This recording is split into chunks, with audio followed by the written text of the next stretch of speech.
Hey everyone, Admin's here, and pink! It's just pink everywhere I look! Is this your revision? I can't stand it, but it's so cute! Fuck Madohomu, fuck Iroyachi. This is the new OTP.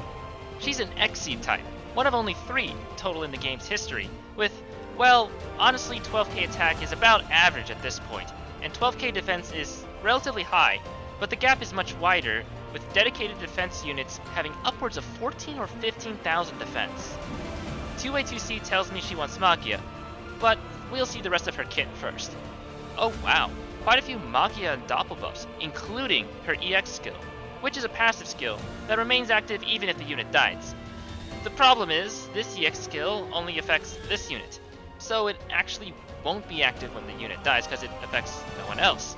This lack of presence makes it no better than extra spirit enhancement nodes, but it's not as bad as I'm making it sound because it takes literally no resources to get these buffs. And after Iroyachi, every unit with an EX skill only cares about that unit anyway. I mean, fair enough. Postmortem buffs were powerful, or at the very least, very risky to balance. Anyway, she also has all disc aura, which at least affects everyone and powers up literally every disc. Don't get too excited though. These buffs are relatively weak. There are other charge buffs here, but they only end up bringing Madoka on par with other characters. Jack of all trades, master of none, and all that. Her active skill is cool though. It's Axel Draw. This will probably help ramping to Magia, and this was clearly chosen because of how important Axel Draw from Madoka and Kako's personals have become, so it makes sense that they'd want to try it in a different area like an active skill. Speaking of ramp, their Connect grants a decent 30 MP. That alone is pretty worth it. With all that said, let's get to the Magia and Doppel. Oh my, now those are disc buffs. Magia 2 also grants a full heal and 34 MP to everyone. Does this mean she'll have a place in all sorts of teams? Blast, Charge, and Magia, equally and in harmony? Apparently not.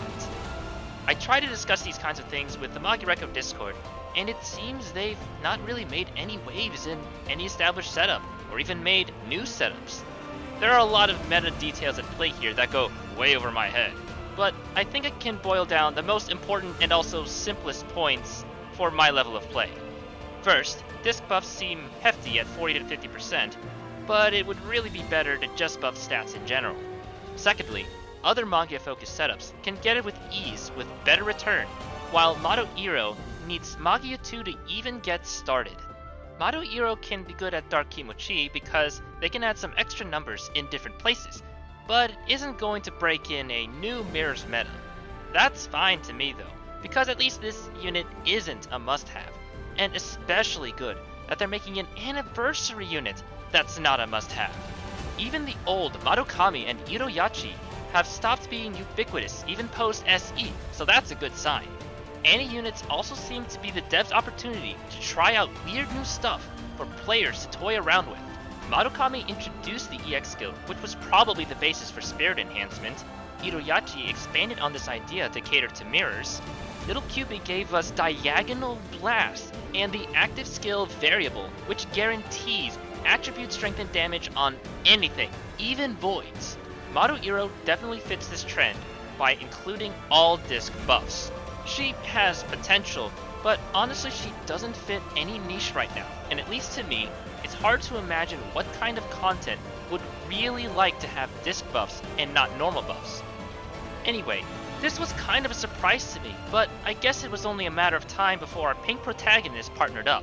Oh, look at them, they're so cute! They're besties! Or girlfriends. Madoka's even introducing her to her family, and they're switching hairstyles. Excuse me while I die from cuteness.